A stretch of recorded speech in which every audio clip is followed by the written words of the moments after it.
Liverpool l'emporte aujourd'hui 2-1 à domicile face à Tottenham de José Mourinho. Franchement, on va être très très sérieux. José Mourinho, comment il a le culot en fin de match de venir voir Jürgen Klopp et de lui dire Jürgen, tu as eu de la chance. Comment Mourinho peut oser venir dire à Jürgen, tu as eu de la chance, alors que Dieu sait que les boys de Liverpool, ils ont posé le ballon, ils ont joué un match. Aujourd'hui sur le terrain, s'il y a une équipe qu'on a vue, c'est l'équipe de Liverpool. Maintenant, aujourd'hui, Tottenham, s'il y a une chose qu'ils ont fait, c'est défendre. Franchement, c'est défendre.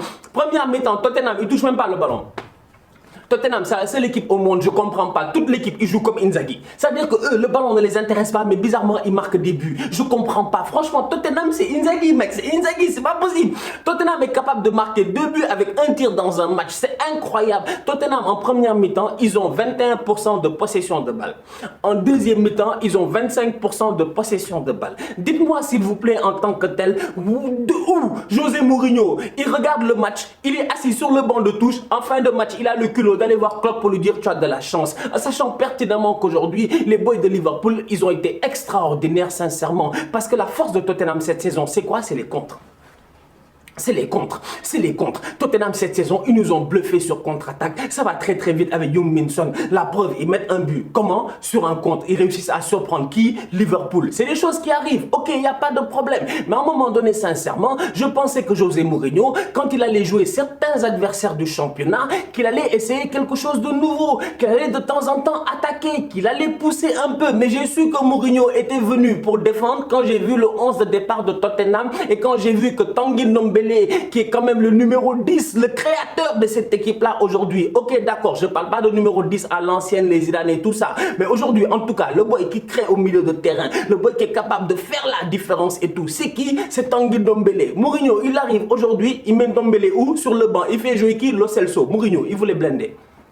Il voulait blinder. Donc José Mourinho, sincèrement, en fin de match et de l'honnêteté intellectuelle, sois honnête avec toi-même. José ne vient pas dire à Jürgen qu'il a eu de la chance parce que Klopp, son match, il l'a joué. Tu sais pourquoi il l'a joué? Parce qu'au milieu de terrain, lui, il avait un boy qui était là pour créer la différence. La preuve, le but de Liverpool vient de lui. C'est qui? C'est Curtis Jones. Ça fait 4, 5, 6 matchs qu'il enchaîne. Il est au top. Franchement, il est au top. Il fait plaisir cet enfant-là. Et cet enfant-là fait encore d'autant plus plaisir que cette année, il a signé son premier contrat pro avec l'équipe type et que depuis qu'il a signé ce contrat-là, il ne déçoit pas. Curtis Jones, l'année passée, on lui a donné sa chance en fin de saison. Il nous avait déjà montré quelques balbutiements de son talent. Aujourd'hui, on voit l'étendue de son talent. C'est un petit qui ose, c'est un petit qui n'a pas peur. Dans une équipe de Liverpool qui a énormément de blessés, avoir un petit comme ça au milieu de terrain, ça fait du bien. Tu sais pourquoi? Parce que Wijnaldum, quand même, ça fait 2 trêves internationales qu'il joue avec les Pays-Bas tous les matchs. Il enchaîne tous les matchs avec Liverpool. Jamais j'ai vu Gini Wijnaldum au repos. Wijnaldum n'est jamais au repos. Donc aujourd'hui, un boy comme Wijnaldum qui n'est jamais au repos sur un terrain de football, il ne peut plus faire, je dis bien, ce box-to-box là. Il ne peut plus avoir la même intensité qu'il avait. Pourquoi? Parce qu'il est obligé de se gérer physiquement. Et à côté, qui fait ce travail-là? C'est Curtis Jones. À côté, qui est là quand même en mode capitaine guerrier? C'est Henderson. Aujourd'hui, Liverpool, j'ai vu une très bonne équipe sur le terrain. Franchement, une équipe concernée, un Sadio Mané qui faisait un travail de l'ombre, un Sadio Mané qui était là pour créer des espaces et en plus de ça, pour défendre aussi sur les contres de Tottenham. Aujourd'hui, Liverpool, sincèrement, toute la première mi-temps, ils ont réussi à contenir toutes les contre-attaques de Tottenham. Sauf une. But. José Mourinho, le truculent. C'est-à-dire que Mourinho, comme j'ai dit, c'est Inzaghi. C'est Inzaghi. Tu peux calculer tout ce que tu veux. Les boys ils vont réussir comme dans un trou de souris. Tap, tap, tap, tap, le ballon est parti. Ceux qui ont vu le match à la télé, je ne sais pas si on avait les mêmes images. Mais le but de Son, le réalisateur, le départ du ballon, il ne l'a même pas capté. Nous, on a vu juste Son arriver devant les buts. Boum, but. Après, on s'est dit, Son, il est parti de où? On ne savait même pas. Après, on a vu le truc et on s'est dit, bon, il y a hors-jeu, il n'y a pas hors-jeu et tout. Donc, c'est la force d'une équipe de José Mourinho. Franchement, son système de jeu là, il n'est pas intéressant, il n'est vraiment pas intéressant, mais c'est un système qui peut lui permettre de retourner en Ligue des Champions.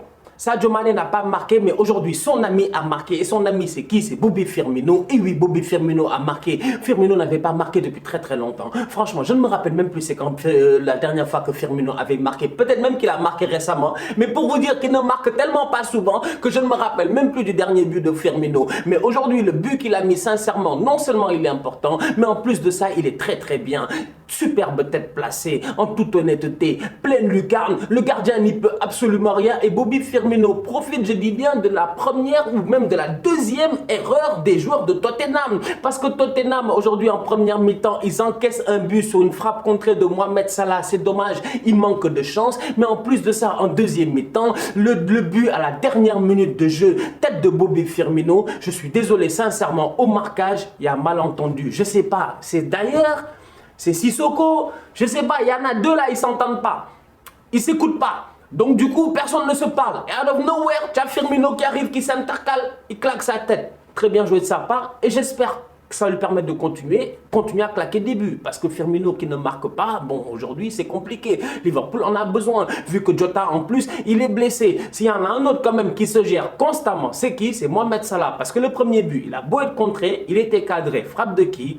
Mo Salah. Bien joué. Belle victoire de Liverpool donc qui prend 3 points d'avance sur Tottenham avant d'affronter cette période fatidique là du Boxing Day où on va enchaîner un match tous les 2 jours, un match tous les 3 jours, je sais pas, bref, on va jouer le 26 décembre, on va jouer le 27 décembre, on va jouer constamment. Moi aussi je vais faire des débriefs constamment. Donc avant de rentrer dans cette période compliquée là, je dis bien, Liverpool prend un petit coussin de 3 points d'avance sur Mourinho. C'est bien.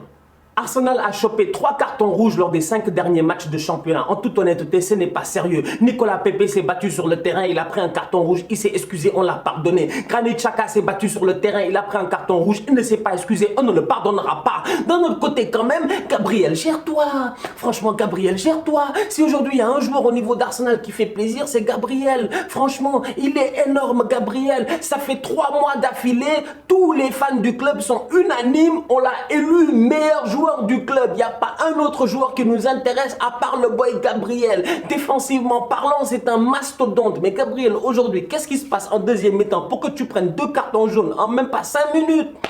Même pas 5 minutes, d'autant plus que sur le deuxième, je lui en veux, parce que Theo Walcott, ce traître-là, voilà, Theo Walcott, il m'a énervé aujourd'hui, mais je vais revenir là-dessus. Theo Walcott, ce traître-là, il s'est retourné, mais il est à 40 mètres des buts, je sais qu'il va vite, mais laisse-le quand même, à un moment donné, les holdings, tout ça, ils peuvent essayer de le rattraper, il peut être fatigué, quelque chose peut se passer, mais derrière, manque d'expérience. C'est vrai, il est encore jeune, il ne sait pas gérer, mais le boy peut mieux faire. Donc sur ce point-là, sincèrement, je me dis, j'ai mal, mais c'est pas grave, c'est Gabriel, il a un capital sympathie énorme envers moi, donc je le pardonne. Cependant, aujourd'hui, même si Pierre-Emerick Aubameyang a marqué, c'est bien pour lui, Dieu merci, continue à marquer, j'espère que la confiance va revenir. Même malgré ça, quand même, j'ai un problème avec cette équipe d'Arsenal-là. Et mon problème, c'est qui? C'est mon coach Mikel Arteta. Vous avez vu la première mi-temps qu'on a joué face à Southampton?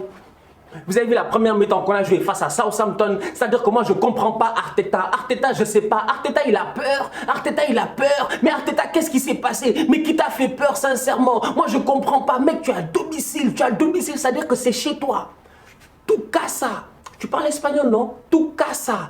Ta maison, tu dois être à l'aise chez toi, tu dois être en confiance chez toi. Moi, si tu viens chez moi, je suis chez moi. Il n'y a rien que tu puisses faire qui puisse me dépasser chez moi parce que je maîtrise mon environnement. Arteta, on est à domicile, s'il te plaît. Depuis le début de la saison, tu forces avec cette défense à 5 là, avec 3 défenseurs centraux, avec Gabriel, avec Holding et avec Kieran Tierney. Alors que Kieran Tierney de formation, c'est un latéral gauche. Arteta, dis-moi aujourd'hui, qu'est-ce qui t'a forcé pour que face à Southampton, ou en 21 matchs de Première Ligue, et je dis bien depuis l'histoire de la Première Ligue qui a commencé en 92, en 21 matchs de Première Ligue, nouveau format, Southampton n'a jamais gagné à l'Emirates ou à Highbury.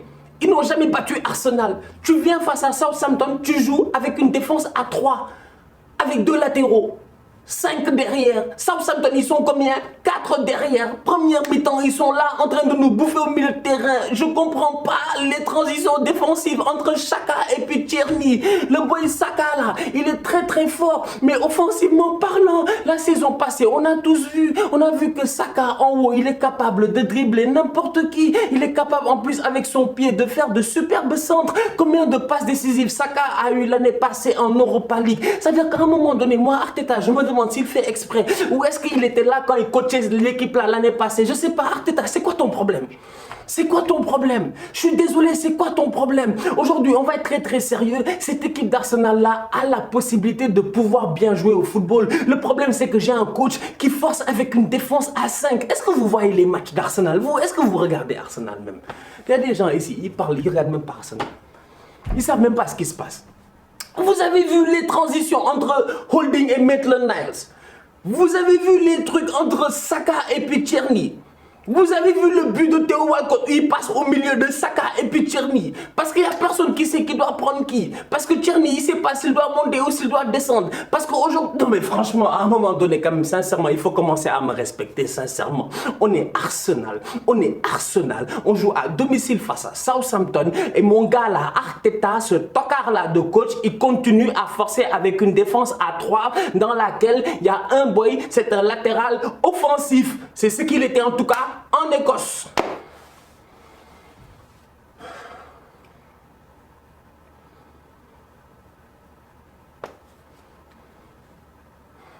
C'est pas intéressant.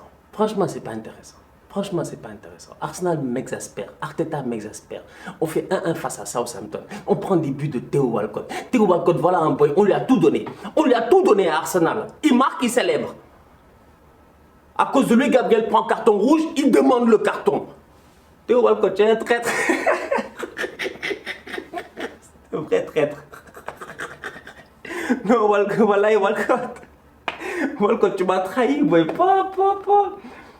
Waouh.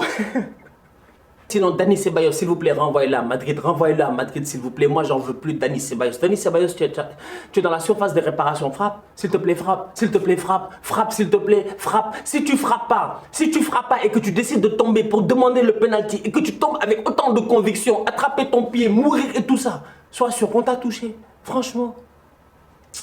Tu vois, j'aime pas finir avec Arsenal parce que je finis toujours de mauvaise humeur. Le débrief a bien commencé, j'étais de bonne humeur, je parlais football, tout ça, etc. Et après, je m'énerve. Voilà, c'est Arsenal.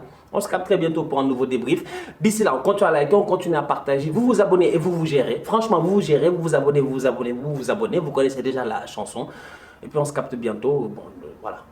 Tous outsiders.